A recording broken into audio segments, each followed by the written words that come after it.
Here's the Friday Short for May 9th of 2025.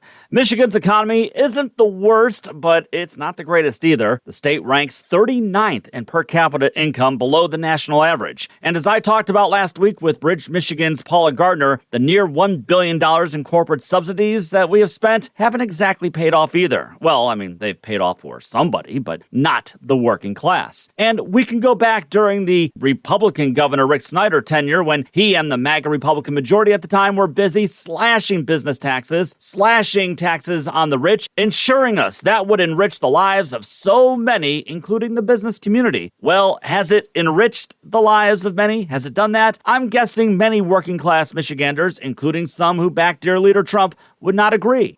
All of these slashes to the business tax rates and the promises of further tax breaks or incentives, or what is essentially known as corporate welfare, only leads us to face off against other states in a never-ending race to the bottom. And it's not like our neighboring states are doing that much better. Ohio's 37th and Indiana's 38th in per capita income. As Lou Glazer from Michigan Future Incorporated highlighted last fall, Michigan comes in at number 38 when it comes to the percentage of people with a bachelor's degree. Indiana and Ohio are faring even worse. But as Lou Glazer and Michigan Advanced business writer Rick Hagelin point out, there's one Great Lakes state that's far surpassing Michigan, Ohio, and Indiana, and that state is Minnesota.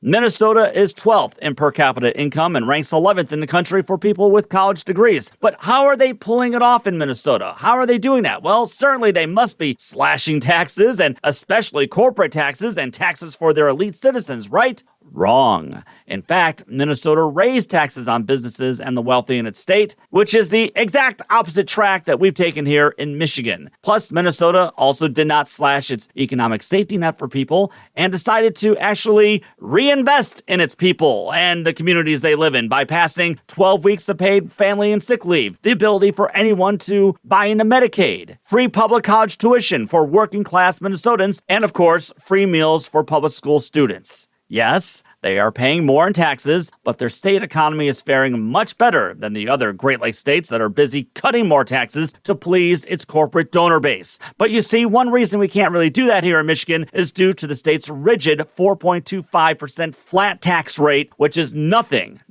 but a regressive tax on the working class. It's time for a progressive tax to ensure those who are doing better have some skin in the game and pay a little more to make sure the system is working better, because it ain't working well right now. And we need to scale back on these corporate slush fund deals that governors from both parties, like Snyder and current Democratic Governor Gretchen Whitmer, have utilized to very, very little success.